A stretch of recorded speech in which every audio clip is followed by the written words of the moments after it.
Praise the lord. అందరికీ వందనాలు. ప్రార్థన చేసుకుందాం.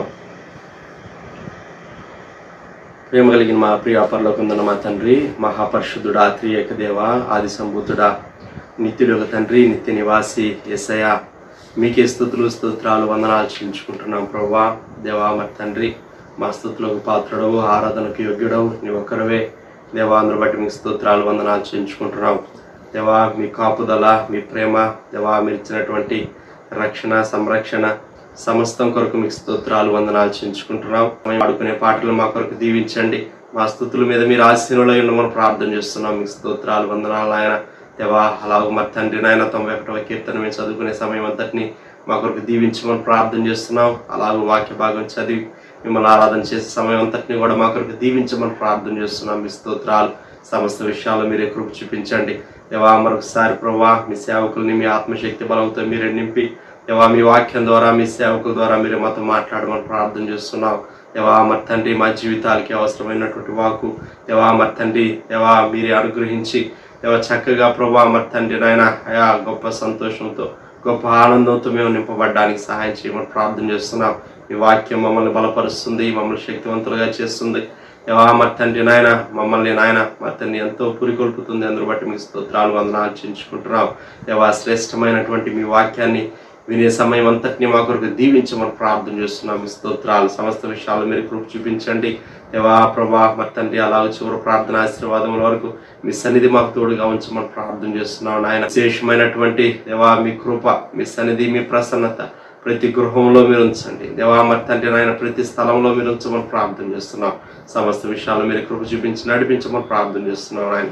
అనేకమైనటువంటి అవసరతలు, అనేకమైనటువంటి ఆకరలు దేవా. మరి తండ్రి నాయన మేము ఎదుర్కొంటున్నటువంటి పరిస్థితులు, సమస్యలు, సమస్త విషయాల్లో ప్రభా మరి తండ్రి మీ పాద సన్నిధిలోకి మేము తెస్తూ ఉండగా దేవా, మరి తండ్రి సమస్తాన్ని నాయన మీరు చూస్తున్నటువంటి దేవుడు, మీ బిడ్డల యొక్క కుటుంబాల్లో, మీ బిడ్డల యొక్క జీవితాల్లో మీరు గొప్ప కార్యములు జరిగించమని ప్రార్థన చేస్తున్నాం. ఆ సమస్యలన్నిటికీ సమాధానం మీరై ఉన్నటువంటి ప్రభువా దేవా, మీకు స్తోత్రాలు ఆయన. మీ వైపు చూస్తూ ఉండగా విశేషమైనటువంటి గొప్ప కార్యములను ఆయన మీరే జరిగించండి దేవా. సమస్త విషయాల్లో కృప చూపించమని దేవా, మరి తండ్రి ముందున్న సమయం అంతటిని మా కొరకు దీవించమని, ఆశీర్వదించమని యేసయ్య నామములో స్తుతించి ప్రార్థన చేసి అడిగి వేడుకుంటున్నాం పరలోకపు తండ్రి.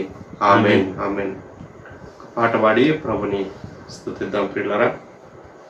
షారునాథ్ మీ గీతాల్లో నుంచి 124వ పాట పాడుకుందాం. అందరికీ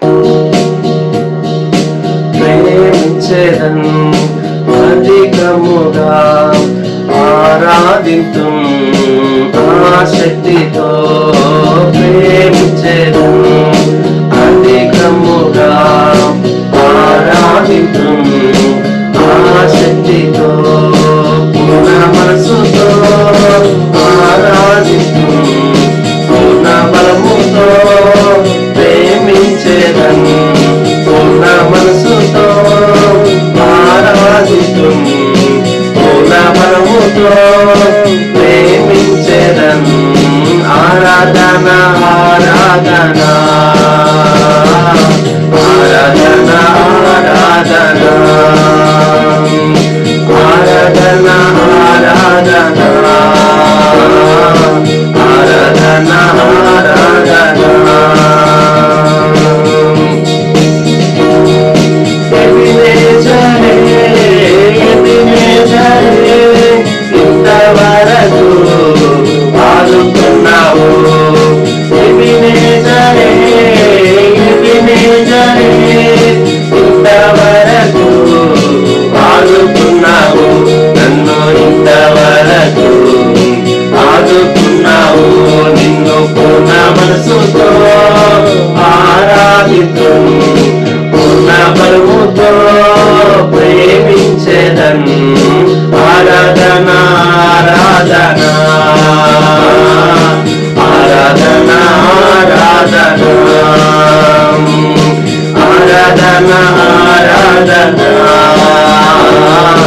ఆరాధన ఆరాధన.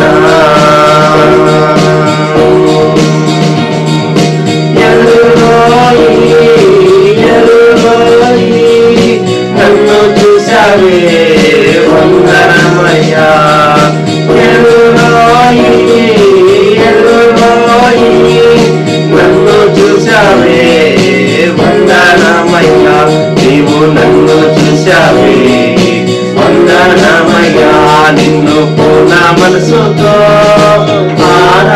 ఆరాధింతు పూర్ణ బలముతో ప్రేమించెదను ఆరాధన ఆరాధన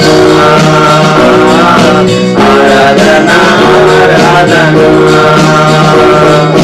ఆరాధన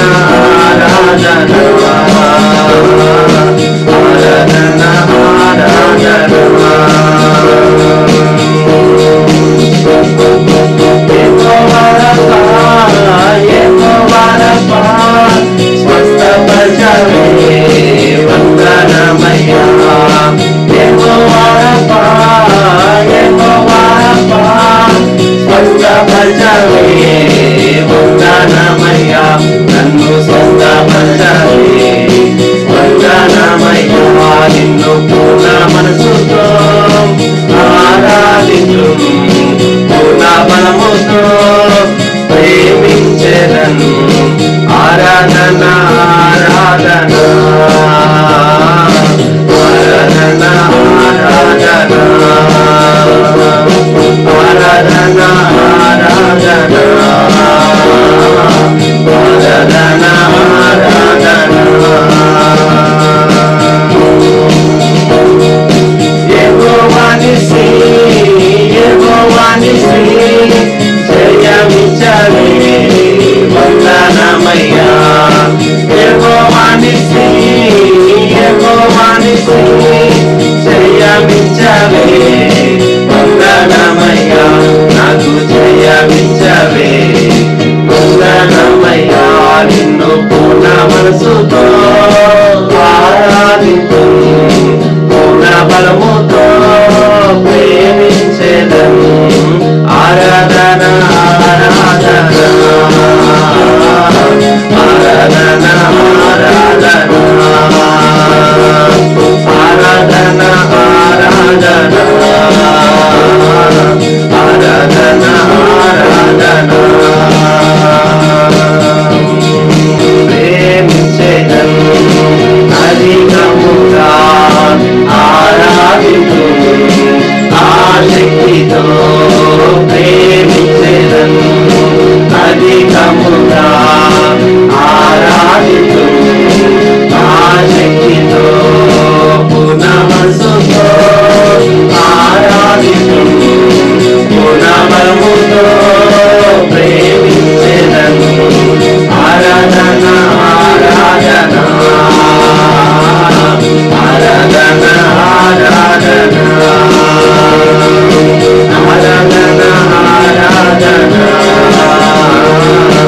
ఆరాధన ఆరాధన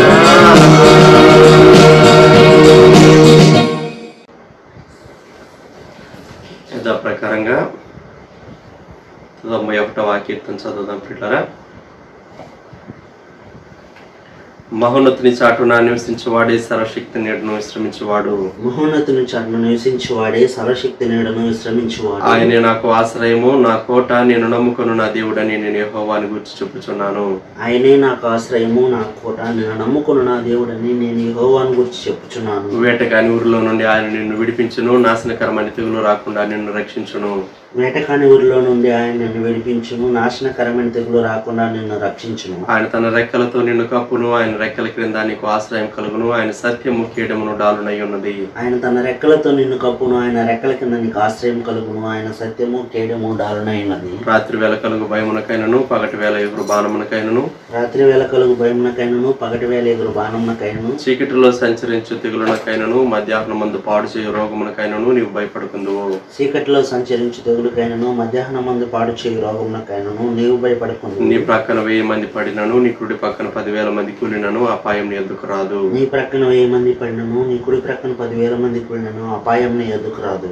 నీవు కన్నులారా చూచుచుండగా భక్తిహీనులకు ప్రతిఫలం కలుగును నీవు కన్నులారా చూచుండగా భక్తిహీనులకు ప్రతిఫలం కలుగును యెహోవా నీవే నా ఆశ్రయము అని నీవు మహోన్నతుడైన దేవుని నీకు నివాస స్థలముగా చేసుకుని ఉన్నావు యెహోవా నీవే నా ఆశ్రయము అని నీవు మహోన్నతుడైన దేవుని నీకు నివాస స్థలముగా చేసుకుని నీకు అపాయం ఏమీ రాదు ఏ తెగులును నీ గుడారము సమీపించదు నీకు అపాయం ఏమీ రాదు ఏ తెగులును నీ గుడారమును సమీపించదు. నీ మార్గములన్నిటిలో నిన్ను కాపాడుటకు ఆయన నిన్ను గూర్చి తన దూతలకు ఆజ్ఞాపించును. నీ మార్గములన్నిటిలో నిన్ను కాపాడుటకు ఆయన నిన్ను గూర్చి తన దూతలకు ఆజ్ఞాపించును. నీ పాదములకు రాయి తగలకుండా వారు నిన్ను తమ చేతుల మీద ఎత్తి పట్టుకుందరు.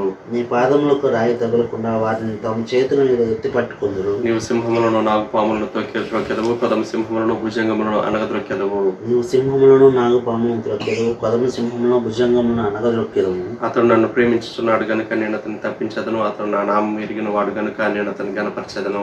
అతడు నన్ను ప్రేమించుచున్నాడు గనుక నేను అతను తప్పించదను, అతడు నా నామము ఎరిగినవాడు గనుక నేను అతను గనపరచదను. అతడు నాకు మొరపెట్టగా నేను అతనికి ఉత్తరం ఇచ్చేదను, శ్రమలో నేను అతనికి తోడై ఉండేదను, అతను విడిపించి అతని గొప్ప చేసేదను. అతడు నాకు మొర్రపెట్టగా నేను అతనికి ఉత్తరం ఇచ్చేదను, శ్రమలో నేను అతనికి తోడై ఉండేదను, అతని విడిపించి అతని గొప్ప చేసేదను. దీర్ఘాయువు చేత అతనిని తృప్తిపరచదను, నా రక్షణ అతనికి చూపించదను. దీర్ఘాయువు చేత అతని తృప్తిపరచదను, నా రక్షణ అతనికి చూపించదను. ఆమేన్. ఉదయకాలం నిర్గమకాండం 15వ అధ్యాయం మొదటి 2 వచనాలు చదువుకుందాం. అప్పుడు మోషేయు ఇశ్రాయేలీయులను యెహోవాను గూర్చి ఈ కీర్తన పాడేది. యెహోవాను గూర్చి గానము చేసేదను, ఆయన మిగుల అతిశయించి జయించెను, గుర్రమును దాని రౌతును ఆయన సముద్రములో పడద్రోసెను. యెహోవాయే నా బలము, నా గానము, ఆయన నాకు రక్షణయు ఆయన నా దేవుడు, ఆయనను వర్ణించెదను. ఆయన నా పితరుల దేవుడు, ఆయన మహిమ నుతించెదను. ప్రియమైన వారులారా, ఈ ఉదయకాలం మనం దేవుని సన్నిధానంలో ప్రభువును ఆరాధించి స్తుతించినటువంటి ఇశ్రాయేలీయుల యొక్క విమోచన గీతాన్ని మనము జ్ఞాపకం చేసుకుంటూ ఉన్నాం. ఈ సందర్భంగా ఇశ్రాయేలీయులు విడుదల పొందక మునుపు దేవుడు ఐగుప్తు మీదికి తెగులు పంపాడని, బలమైనటువంటి చేతితో దేవుడు వారిని బయటకు తీసుకుని వచ్చాడని మనం ఎరుగుతాం. ఈ సమయంలో గ్రంథంలోని 3 తెగుళ్లను గూర్చి, 2 తెగుళ్ళేమో సంభవించినవి, ఒకటేమో సంభవింపబోయేవి. వాటిని గూర్చి మీకు జ్ఞాపకం చేయాలని నేను ఉద్దేశిస్తూ ఉన్నాను. మొట్టమొదటిది, ఇశ్రాయేలీల చరిత్రలో ఐగుప్తులోనికి దేవుడు పంపించినటువంటి ఆ తెగుళ్లలో ఒక తెగులు మనం జ్ఞాపకం చేసుకుంటాం. నిర్గమకాండం 9వ అధ్యాయం 1వ వచనం నుండి. తరువాత యెహోవా మోషేతో ఇట్లను, నీవు ఫరో యొద్దకు వెళ్ళి నన్ను సేవించుటకు నా ప్రజలను పోనిమ్ము. నీవు వారిని పోనీయనొలక ఇంకను వారిని నిర్బంధించిన ఎడల, ఇదిగో యెహోవా బాహుబలము పొలములోనున్న నీ పశువుల మీదికిని, నీ గుర్రముల మీదికిని, గాడిదల మీదికిని, ఒంటెల మీదికిని, ఎద్దుల మీదికిని, గొర్రెల మీదికిని వచ్చును. మిక్కిలి బాధకరమైన తెగులు కలుగును. అయితే యెహోవా ఇశ్రాయేలీయుల పశువులను ఐగుప్తీయుల పశువులను వేరుపరచును. ఇశ్రాయేలీయులకున్న వాటన్నిటిలో ఒకటైనను చావదని హెబ్రీయుల దేవుడగు యెహోవా సెలవిచ్చుచున్నాడని అతనితో చెప్పుమని. మరియు యెహోవా కాలం నిర్ణయించి, రేపు యెహోవా ఈ దేశంలో ఆ కార్యము జరిగించునని. మర్నాడు యెహోవా ఆ కార్యము చేయగా ఐగుప్తీయుల పశువులన్నీ చచ్చెను గాని ఇశ్రాయేలీయుల పశువుల్లో ఒకటియు చావలేదు. ఫరో ఆ సంగతి తెలుసుకొని పంపినప్పుడు ఇశ్రాయేలు పశువుల్లో ఒకటియు చావలేదు. అయినను అప్పటికి ఫరో హృదయము కఠినమైనందున జనులను పంపకపోయాడు. దేవుడు మనుష్యుల మీదికి ఐగుప్తీయుల్లో తొలిచూలు పుట్టినటువంటి శిశువులేమి, జంతువులేమి, వాటి మీదికి తన తీర్పును పంపించడానికి ఆఖరి తెగులుగా, దానికి ముందు పంపినటువంటి తెగుళ్లలో ఇక్కడ పశువుల మీదికి వచ్చినటువంటి క్యాటిల్ వైరస్ మనం చూస్తాం. తెగులు లేక డిసీజ్. ఎందుకు దేవుడు ఫరోతో ఇలా డీల్ చేస్తూ వచ్చాడంటే, క్రమక్రమంగా డీల్ చేస్తూ వచ్చాడు దేవుడు. హఠాత్తుగా ఒకేసారి ఐగుప్తును దెబ్బ కొట్టొచ్చు కానీ దేవుడు అలా చేయలేదు. ఆయన శిక్షలో కూడా న్యాయము, కృప ఉంటుంది. అందుకే దేవుడు అవకాశం ఇచ్చాడు, మరలా చెప్పాడు. మనిషి తనకున్నటువంటి సంపదను బట్టి అతిశయపడతాడు. పశు సంపద కూడాను సంపద, వెల్త్. వారి గుర్రాలు, ఐగుప్తు గుర్రాలు శ్రేష్టమైనవి. వారికి ఉన్నటువంటి గాడిదలు, ఒంటెలు సరే, ఎద్దులు, గొర్రెలు, ఇవన్నీ వారికి ఉపయోగపడేటటువంటి వ్యవసాయానికేమి, వ్యాపారానికేమి, యుద్ధాలకేమి ఉపయోగపడేటటువంటి గుర్రములు వంటి ఇవన్నీ ఈ సంపదను బట్టి ఐగుప్తీయులు అతిశయించారు. మరి దేవుడు ఐగుప్తీయుల అతిశయం మీదికి ఒక దెబ్బ కొడుతూ ఉన్నాడు. మానవుడు తనకున్న దానిని బట్టి అతిశయపడి దేవుని మీద నుండి తన హృదయాన్ని తొలగించుకుంటాడు. దేవుడు వ్యక్తి తనను చూచేటట్లు చేయటానికి దేనిపై మనిషి ఆధారపడ్డాడో దానికి నష్టం రాణిస్తాడు, ఎలో చేస్తాడు. అప్పుడైనా మనిషి దేవుని తట్టు తిరుగుతాడని, అది దేవుని యొక్క ఉద్దేశం. ప్రేమించే కృపను బట్టే అప్పుడైనా దిద్దుకుంటాడేమో అని చెప్పేసేసి దేవుడు ఒక అవకాశం ఇస్తాడు. ఐగుప్తు రాజు అయినటువంటి ఫరో దేవుడు చెప్తూనే వచ్చాడు, డీల్ చేస్తూనే వచ్చాడు, అయినా వినలేదు. ఇక్కడ దేవుడు ఐగుప్తీయుల మీదకి పంపినటువంటి ఈ తెగుళ్లను గురించి మనం మాట్లాడుకుంటున్నాం. మరి విశేషంగా పశువుల మీదకి పంపించినటువంటి ఈ తెగులను గురించి మనం మాట్లాడుకుంటూ ఉన్నాం. ఒక్క రోజులో లేక కొన్ని గంటల్లో ఈ వైరస్ ఐగుప్తు దేశం అంతటా అనేటటువంటి మాట మనము ఈ భాగంలో చదువుతాం. ఐగుప్తు దేశం అంతటా, ఈ దేశములో ఆ కార్యము జరిగించునని ఐగుప్తీయుల పశువులన్నీ చచ్చాయి. ఎంత ఫాస్ట్గా ఆ వైరస్ స్ప్రెడ్ అయి ఉంటుంది. పశువులన్నీ అక్కడికక్కడే వాళ్ళ కళ్ళ ముందే, యజమానుల ముందే, సేవకుల ముందే మేత మేసేవి, నీళ్లు తాగేవి, పని చేసేవి, పొలములో లేక సాలలో ఉన్నవేమి ఏవైనా సరే చాలా హఠాత్తుగా అవి విలవిల తనుకొని చనిపోతూ ఉంటే ఆ ప్రజలు ఎలా ఫీల్ అయి ఉంటారు ఒకసారి ఆలోచించండి. మొత్తం 10 తెగుళ్ళు వస్తే గాని ఫరో పంపించలేదు చిట్ట చివరకు, అది మనం ఎరుగుదాం. దేవుడు ఇశ్రాయేలీయులను విమోచించుట కొరకు ఐగుప్తు మీదికి పంపించినటువంటి తెగులు. ఇదే భాగంలో నిర్గమ 9:6 ఇశ్రాయేలీయుల పశువుల్లో ఒకటియూ చావలేదు. 7వ వచనం ఫరో ఆ సంగతి తెలుసుకొని పంపినప్పుడు ఇశ్రాయేలు పశువుల్లో ఒకటియూ చావలేదు. ఇది ఎంత ఆశ్చర్యం! దేవుడు సీల్ చేశాడన్నమాట. ఇశ్రాయేలీయులు నివసించినటువంటి ప్రాంతము గోషెను ప్రాంతం అంటారు, కైరోలో, ఈజిప్ట్లో. ఆ గోషెను ప్రాంతానికి ఈ వైరస్ వెళ్లకుండా దేవుడే సీల్ చేయించాడు. ఆశ్చర్యం కదా! దేవుడు చరిత్రలో ఐగుప్తు అనేటటువంటి దేశంలో దేవుడు తన ప్రజలను వేరుపరిచి లోకస్తులను వేరుపరిచినటువంటి సంఘటన, బాధించిన వారిని, బాధింపబడిన వారిని వేరుపరిచినటువంటి సంఘటన, దేవుడు చెప్పి ఇలాగ జరగబోతుంది అని కీడు ఐగుప్తీయుల మీదకి రానిచ్చినటువంటి సంఘటన ఇప్పుడు మనం చదువుకున్నాం. అయితే నేరుగా మనుషుల మీదకి రాలేదు, వారి పశు సంపద మీదికి ఈ శ్రమ వచ్చింది, ఈ వైరస్ వచ్చింది, ఈ తెగులు వచ్చింది. ఇది దేవుడు రానిచ్చినటువంటి తెగులు, లోకస్తుల మీదికి దేవుడు రానిచ్చినటువంటి తెగులు.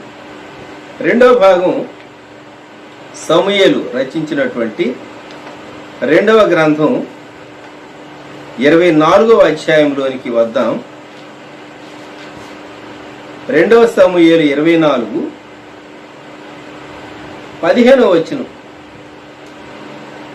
అందుకు యెహోవా ఇశ్రాయేలీయుల మీదికి తెగులు రప్పించగా ఆ దినము ఉదయము మొదలుకొని సమాజ కూటపు వేళ వరకు అది జరుగుతుండెను.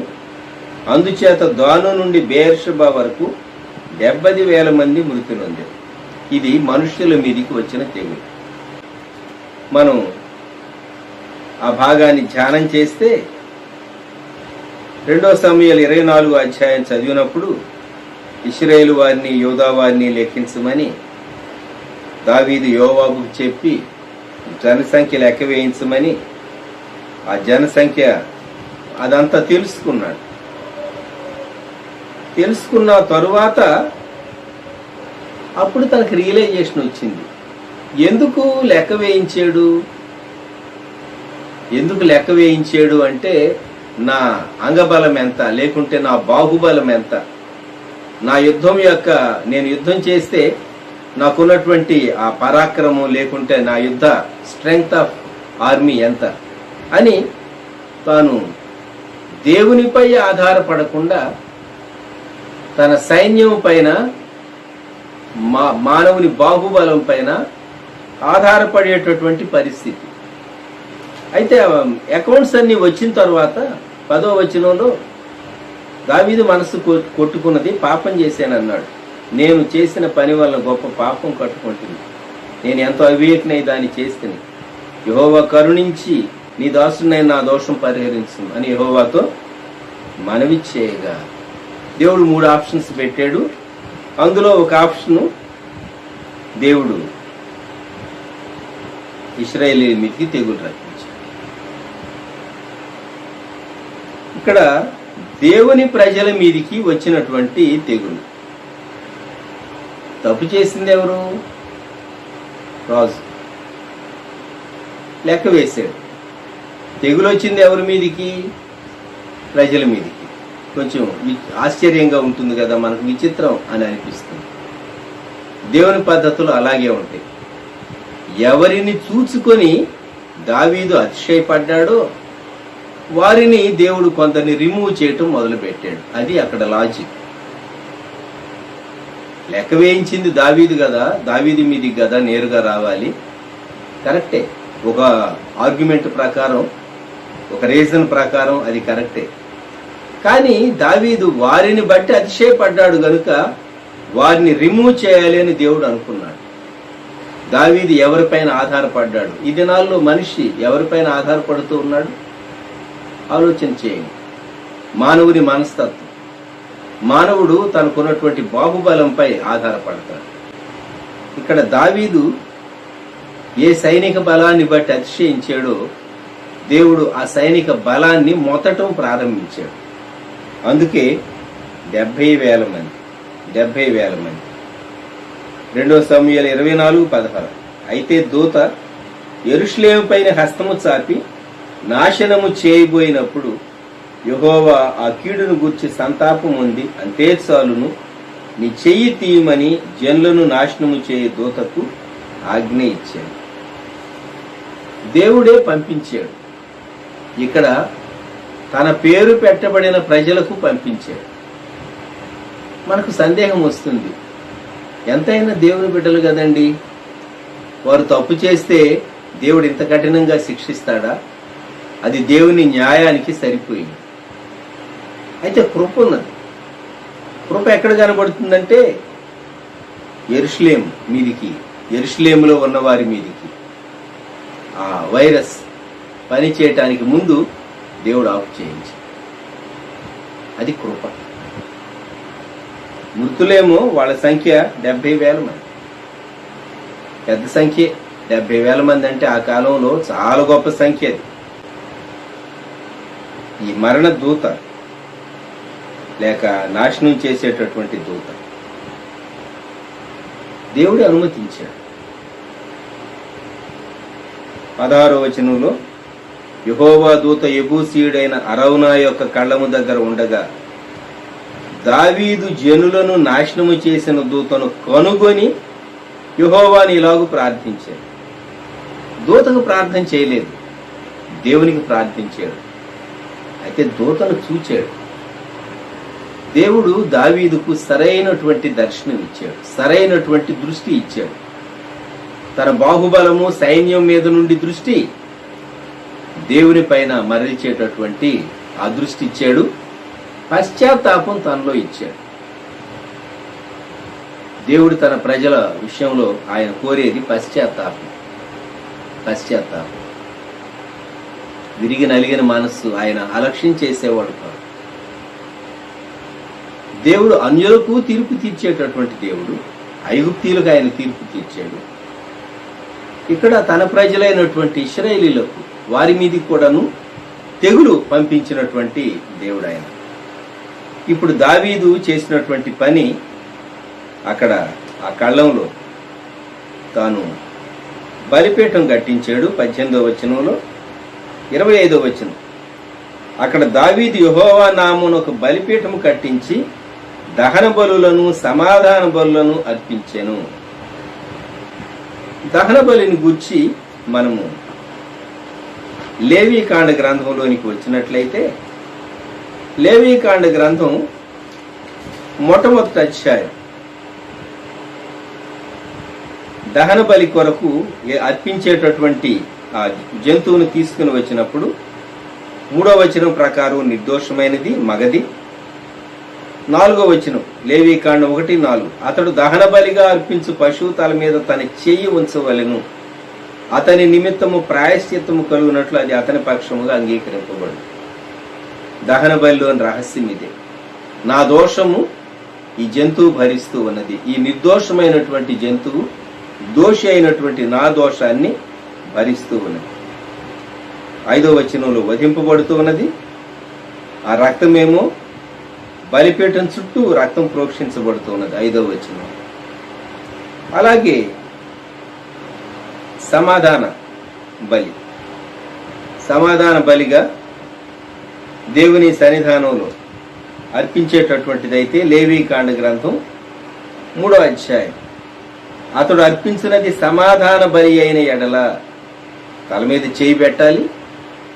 ఆ తరువాత బలిపీఠమేమో దాని బలిపీఠం చుట్టూ రక్తమేమో ప్రోక్షింపబడాలి, రక్తం ప్రోక్షింపబడాలి.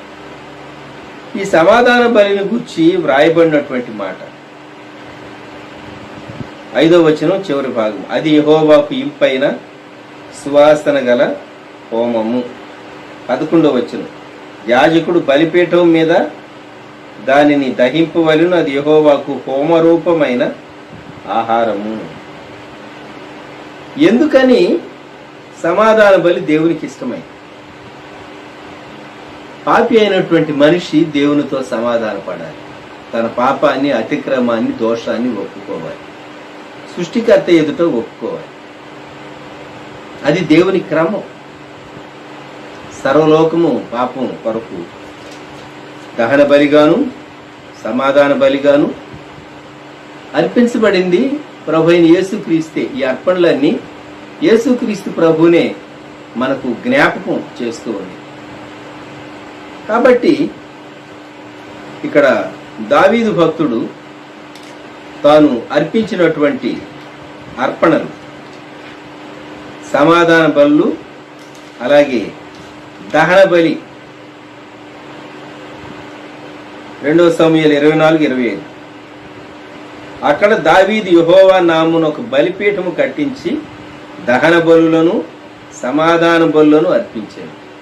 మనం ఈ దినాల్లో చేయవలసింది దేవుని సన్నిధానంలో యేసుక్రీస్తు ప్రభు యొక్క శిలువ బలియాగాన్ని జ్ఞాపకం చేసుకుంటూ దేవుని స్తుతించాలి, దేవుని ఆరాధించాలి. దేవా, నీవు మా కొరకు దహన బలిగా అర్పించబడ్డావు, నీవు మా కొరకు సమాధాన బలిగా అర్పించబడ్డావు. మా మీదికి తెగులు రావటానికి మేము తగినటువంటి వారమే, మేము అర్హులమే. భూమి మీదికి ఈ తెగులు రావటానికి మేము తగినటువంటి వారమే, మా కాలంలో జీవిస్తున్నటువంటి ఈ ప్రజలు. అయితే నీవు యేసుక్రీస్తు ప్రభువును బట్టి మమ్ములను అంగీకరించు. అక్కడ యెహోవా దేశము కొరకు చేయబడిన విజ్ఞాపనలను ఆలకింపగా ఆ తెగులు ఆగి ఇశ్రాయేలీయులను విడిచిపోయేను అని వ్రాయబడి, చాలా స్పష్టంగా ఆ వైరస్, ఆ పెస్టిలెన్స్ ఆగిపోవటం దావీదు చూచాడు, ప్రజలకు అర్థమైంది. అందుకే తరువాత ఆ స్థలంలోనే అక్కడ గుడారం వేయబడింది. ఆ స్థలంలోనే సొలొమోను తర్వాతి కాలంలో దేవాలయం కట్టించాడు. ఆ తర్వాతి కాలంలోనే ఆ మహాహేరోదు దేవాలయం వచ్చింది. ఈనాటి వరకు డోమ్ ఆఫ్ ద రాక్ ఉన్నటువంటిది ఆ స్థలమే, ఆ స్థలమే. కాబట్టి మనం జ్ఞాపకం చేసుకునేటటువంటి విషయం, దేవుడు తన ప్రజల మీదకి తెగులు పంపించాడు. ఇప్పుడు నేను 3వ అంశంలోనికి వస్తూ ఉన్నాను. ప్రకటన గ్రంథం 3వ అధ్యాయం 10వ వచనం. ఈ మాట ఈ దినాల్లో పదే పదే నేను చదువుతూ ఉన్నాను. ప్రకటన 3:10. నీవు నా ఓర్పు విషయమైన వాక్యమును గైకొంటివి గనుక భూనివాసులను శోధించుటకు లోకమంతటి మీదికి రాబోవు శోధన కాలంలో నేనును నిన్ను కాపాడేదను. క్రింద ఫుట్నోట్లో శోధన గడియలు, శోధన కాలం ఇది లోకమంతటి మీదికి వచ్చినటువంటి శోధన కాలం. అంటే ఐగుప్తీయుల మీదికి, ఇశ్రాయేలీయుల మీదికి, లోకస్తుల మీదికి, యేసు ప్రభువును విశ్వసించినటువంటి భక్తిపరుల మీదికి, అందరి మీదికి వచ్చినటువంటి శ్రమకాలం, కష్టకాలం, శోధన కాలం, ఇబ్బంది కాలం, వ్యాధి కాలం, వైరస్, లోకమంతటినీ బాధ పెట్టేటటువంటి కాలం ఈ కాలం. ప్రకటన గ్రంథంలోనే 16వ అధ్యాయంలో తెగుళ్లలో 3వ రకమైనటువంటి తెగుళ్ళు. మొదటి తెగుళ్ళేమో 7 ఏళ్ల శ్రమ కాలంలో వచ్చే తెగుళ్ళలో ముద్రల శ్రమలు, తరువాతి శ్రమలు బోర్ల శ్రమలు, తరువాతి శ్రమలు పాత్రల శ్రమలు. ఈ పాత్రలు భూమి మీద కుమ్మరింపబడుతూ ఉండగా, లేక సృష్టి మీద కుమ్మరింపబడుతూ ఉండగా ఎన్నో సంభవాలు జరుగుతాయి. ప్రకటన గ్రంథం 16వ అధ్యాయం లేక 8వ వచనం. 4వ దూత తన పాత్రను సూర్యుని మీద కుమ్మరింపగా మనుషులను అగ్నితో కాల్చుటకు సూర్యునికి అధికారం ఇవ్వబడును. కాగా మనుషులు తీవ్రమైన వేడిమితో కాలిపోయి ఈ తెగుళ్ల మీద అధికారము గల దేవుని నామమును దూషించరు గాని ఆయనను మహిమపరచునట్లు వారు మారు మనస్సు పొందిన వారు కారు. సంఘం ఎత్తబడిన తర్వాత 7 ఏళ్ల శ్రమ కాలంలో జరుగుతుంది కనుక విడువబడినటువంటి వారు ఎన్ని శ్రమలు పొందుతూ ఉన్నా, ఎన్ని కష్టాలు వచ్చినా మారు మనస్సు పొందరు, యేసు ప్రభువును దూషిస్తారు. ఎంత విచారకరం! ఈ తెగుళ్ల మీద అధికారము గల దేవుని నామమును దూషించిరి అంటే మనిషి యొక్క మనస్సాక్షి కఠినమైపోతుంది. ఇది మనం గుర్తుంచుకోవాల్సినటువంటి విషయం. ఈ తెగుళ్ళు అదే 11వ వచనం. తమకు కలిగిన వేదనలను బట్టియు పుండ్లను బట్టియు పరలోకమందున్న దేవుని దూషించిరి గాని తమ క్రియలను మాని మారు మనస్సు పొందిన వారు కాదు. ఇది 7 ఏళ్ల శ్రమకాలంలో జరుగుతుంది. 7 ఏళ్ల శ్రమకాలానికి ముందు, రాకడకు సంభవించక ముందు కాలంలో మనం ఉన్నాం. 7 ఏళ్ల శ్రమకాలంలో జరగబోయేటటువంటి వాటి యొక్క సూచనలు ఇప్పుడు కనబడుతూ ఉన్నాయి. ప్రకటన గ్రంథంలో చాలా జాగ్రత్తగా మనం చదివినట్లయితే యేసుక్రీస్తు ప్రభు సంఘాన్ని ఆయన ర్యాప్చర్ ద్వారా తీసుకుని వెళ్ళిన తర్వాత జరిగే సంభవాలన్నీ వ్రాయబడి. ప్రకటన గ్రంథం ఈ దినాల్లో మనం ఎంతో చదవాలి, అర్థం చేసుకోవాలి. ఒకవేళ బైబిల్ పండితులు, స్కాలర్స్ మధ్య కొన్ని విషయాల వివరణలో భిన్నాభిప్రాయాలు ఉన్నప్పటికీ స్థూలంగా యేసుక్రీస్తు ప్రభు రాకడ జరిగిన తరువాత శ్రమకాలం, 7 ఏళ్ల శ్రమకాలం ఉన్నది అనేది మనం ఖచ్చితంగా ఒప్పుకోవాలి. ఆ శ్రమకాలంలో ఈ కష్టాలన్నీ భూమి మీద ఉన్నటువంటి ఆ కాలంలో ఉండే ప్రజలకు వస్తాయని మనం గ్రహించాలి. వాటి యొక్క షాడో మనం ఇప్పుడు చూస్తాం. దీన్ని మించినటువంటిది 7 ఏళ్ల శ్రమకాలంలో సంభవిస్తుంది. లోకం అప్పుడేమంటుంది? అయితే విశ్వసించినటువంటి భక్తులందరూ కొనుక్కోబడతారు. ఈ సమయంలో నేను మీకు జ్ఞాపకం చేయగోరేది ఏంటంటే, దావీదు భక్తుడు దహన బలులు, సమాధాన బలులు అర్పించాడు. నిర్గమకాండ గ్రంథంలో ఇక్కడ ఇశ్రాయేలీయులు దాటిన తరువాత, ఎర్ర సముద్రాన్ని దాటిన తరువాత వారు దేవునికి స్తుతి చేశారు. ఏమని స్తుతించారు? యెహోవా మిగుల అతిశయించి జయించెను అని. ఆయన మిగులు అతిశయించి జయించెను. 2వ వచనంలో నిర్గమకాండం 15:2 యెహోవాయే నా బలము, నా గానము, ఆయన నాకు రక్షణయు, ఆయన నా దేవుడు. మరి ప్రభా, మేము ఇంకా మిమ్మల్ని ఆరాధిస్తాం. ఇశ్రాయేలీలు వారు దేవుని ఆరాధించి స్తుతించారు. అలాగే దావీదు భక్తుడు బలులు అర్పించి దేవునికి ఇష్టమైనటువంటి కార్యం చేసి ఆ తెగులు ఆగిపోయిన తర్వాత మరలా తెగులు రేగకుండా తాను దేవుని సన్నిధానంలో తాను అర్పించినటువంటి బలులు అవి దేవునికి ఇష్టమైనవి. ఆ దూత విడిచిపెట్టి వెళ్ళిపోయాడు దేవుని ప్రజలను అని వ్రాయబడింది. ప్రకటన గ్రంథంలో మనం చదువుకున్నటువంటి భాగాలు లోకమంతటి మీదకి వచ్చినటువంటి శ్రమ. ఒక్క ఐగుప్తీయులు, ఇశ్రాయేల్ ఆ తర్వాతి కాలంలో దావీదు కాలంలో ఇశ్రాయేలీల మీదకి అన్నట్టుగా వేరువేరుగా కాదు, లోకస్తుల మీదకి వస్తూ ఉన్నది. విశ్వసించినటువంటి దేవుని బిడ్డల మీదకి ఈ శ్రమ విశ్వసించిన వారి మీదకి వస్తుంది, లోకం అంతటి మీదకి. కనుక ఈ దినాల్లో మనం మన విశ్వాసాన్ని పోగొట్టుకోకుండా, మన భక్తిని పోగొట్టుకోకుండా, మనం ప్రభు వైపు చూడటానికి, ప్రభువుని ఆరాధించడానికి, ఆయన పైన ఎక్కువ ఆధారపడటానికి ప్రభు మనకు సహాయము చేయనుగాక. ఆమేన్.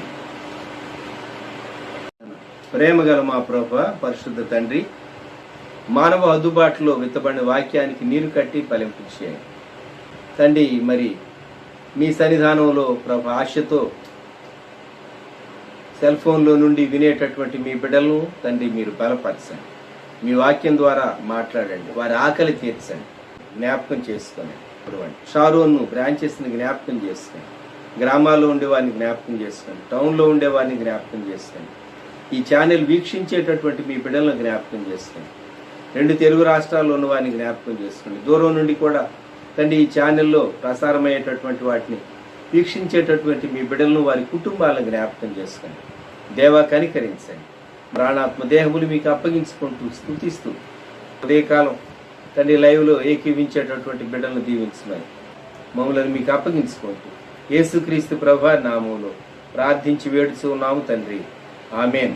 మన ప్రభు అయిన యేసుక్రీస్తు వారి కృప, దేవుని ప్రేమ, పరిశుద్ధాత్మని కాపుదల సదాకాలం సంఘమునకు తోడై ఉండును గాక. ఆమేన్.